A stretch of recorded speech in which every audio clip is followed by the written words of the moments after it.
అవన్నీ తల్లి చూసుకుంటుంది, మనకి ఎందుకు?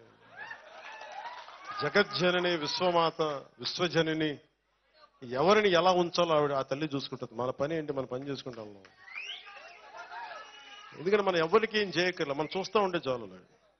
నన్ను చాలాసార్లు తిడతా ఉంటే ఏం చేస్తాను తెలుసా? నన్ను అనుకుంటవచ్చు కదా, మీరు అందరూ అనుకుంటుంది కదా ప్రశ్న, ఎలా భరిస్తాను నేనని. నేను ఫస్ట్ నన్ను తిట్టే వీడియోలు నేను చూడను. వాళ్ళు అనుకోవచ్చు చాలా మంది. నాకు మొన్న చెప్తున్నారు, నిన్ను ఎలా తిట్టారంటే అమ్మ చెప్పలేదు విషయం అంటే నేను చెప్తే నేను వేరేలా ఆలోచన. నేనేంటంటే బై డిఫాల్ట్ సెట్టింగ్ నేను చూడను, నేను విన్ను. నేనేం నమ్ముతానంటే, తల్లి నా గుండెల్లో నువ్వు ఏది మంచి అదే చేయనివ్వు, నన్ను ఏది వినాలో అదే విననివ్వు, దేనికి స్పందించాలో దానికే స్పందింపచేయి. ఇంకా నన్ను ఎన్ని రకాలుగా నేను చూడను కూడా చూడను నా గురించి. సో అందుకే నన్ను ఎవరిని తిట్టినాగా నాకు అర్థం కాదు. అట్లాగా ఎవరిని తిట్టినట్టు ఉండదు.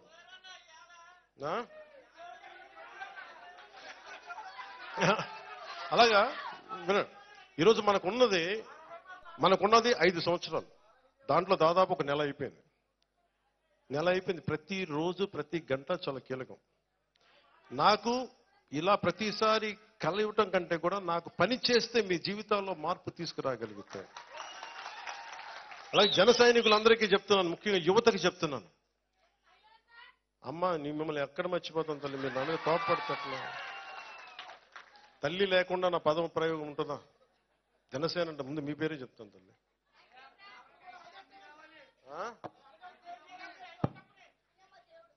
రాగానే మొత్తం ఏమంటుందండి, అల్లావుద్దీన్ అద్భుత దీపం తీసేయడానికి ఐటీ కంపెనీ ఎదుగో తీసుకో, ఇంకేం కావాలి చెప్పి ఇచ్చేస్తా. అల్లావుద్దీన్ అద్భుత దీపాలు ఉంటాయి కదా, అన్న మాకు ఈ సమస్య ఉంది తీర్చేద్దాం, ఇట్లా అంటున్న భూతం వస్తే తీర్చేయండి. అలా జరగదు, నలగాలి. అందుకే 5 సంవత్సరాలు ఇచ్చింది రాజ్యాంగం మనకి. ఈ 5 సంవత్సరాలు మీరు కనీసం సంవత్సరం చూడాలి. కనీసం దోచేశారు వీళ్ళు అందరూ, అడ్డగోలు చేశారు. ఇవన్నీ నిలబెట్టుకోవడానికి, అర్థం చేసుకోవడానికి, పరిస్థితి తీసుకోవడానికి, వీటన్నిటి కష్టాల మధ్యలో మొట్టమొదటి ప్రామిస్ ఉద్యోగాలు ఇచ్చాం. వాళ్ళు అంటున్నారు ఈ ఉద్యోగాలు ఇంకా ఎక్కువ ఇవ్వాలి డిఎస్సి అంటే. మీరు అది కూడా ఏడవలేదు కదా మీరు. కరెక్టే, చాలా ఉన్నాయి, లక్షలు ఉన్నాయి ఉద్యోగాలు. నేను చెప్తాను కదా, ఇప్పుడు డిప్లొమా మన ఫారెస్ట్ డిపార్ట్మెంట్లో 420 పోస్టులు ఖాళీగా ఉన్నాయి. డబ్బులు లేవు, ఖజానాలో డబ్బులు ఇవ్వడానికి. ఎక్కడి నుంచి డబ్బులు ఇస్తాం? ఎర్రచందనం పట్టుకెళ్ళిపోయి అమ్మేసుకున్నారు. నేపాల్లో ఎన్ని వేల మెట్రిక్ టన్నులో ఉంది నేపాల్లో. నేపాల్ ప్రభుత్వం తిరుపతి నుంచి వెళ్ళిన ఎర్రచందనాన్ని నేపాల్ ప్రభుత్వం పట్టుకుంది. నేపాల్ ప్రభుత్వం పట్టుకుంది, కానీ మన చెక్ పోస్టులను వదిలేసింది. ముఖ్యంగా మన ఆంధ్రాలో ఉన్న చెక్ పోస్టులను వదిలేసింది. వెళ్ళిపోండి. ఎవరి పెద్దిరెడ్డి గారి వెంటనే పంపించండి, అస్సలు నేపాల్ పంపించండి. మిథున్ రెడ్డి గారి పంపించండి. కానీ నేపాల్ పోలీసులకు పాప మిథున్ రెడ్డి గారు, పెద్దిరెడ్డి గారు ఎవరు తెలియదు, ఆపండి అన్నారు. ఎక్కడ తీయాలంటే దాని రూట్ తిరుపతికి వచ్చింది. లాంగ్వేజ్ ప్రాబ్లం వాళ్ళకే ఉంది. వాళ్ళు ఎర్రచందనం ఒకటే లాంగ్వేజ్ కదా. ఈ ఎర్రచందనం కాహాయ్ అంటాడు, అది పట్టుకుంటారు, తీసుకెళ్తారు.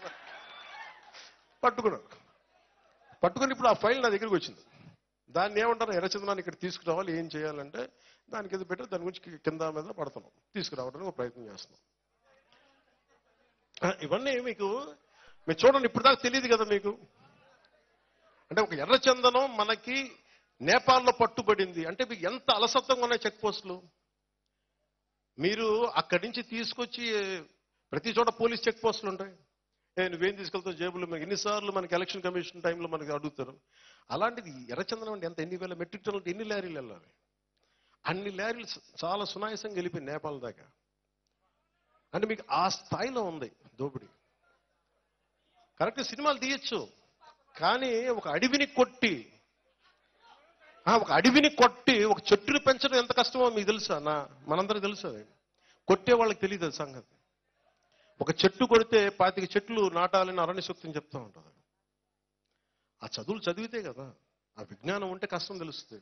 కొట్టేసుకుందాం, పెంచేసుకుందాం, అమ్మేసుకుందాం, ఏం చేసుకుంటారు? ఎక్కడ తింటారు డబ్బులు? పేపర్లు తినాలి అన్నం బదులు. మీరు ఇవన్నీ అర్థం అంటే ఎందుకు చెప్తా అంటే, ఇవన్నీ మీరందరూ ఇంత లోతుగా చూస్తున్నాం. నిన్న ఒక పత్రిక పనిగట్టుకొని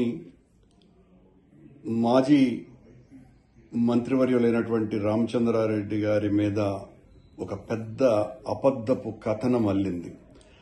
ఆ కథనాన్ని నిజంగా చూపించటం కోసమని పతాక శీర్షికలలో వేయటమే కాకుండా దాన్ని తెలుగుదేశం పార్టీ ప్రభుత్వానికి పూర్తిగా ఏదో గొప్ప విషయాలన్నింటినీ కూడా అందజేస్తున్నట్టుగా రాసి పనిగట్టుకొని గత కొద్ది కాలంగా ఆయన మీద ఆ పత్రిక విష ప్రచారం చేస్తూనే ఉన్నది.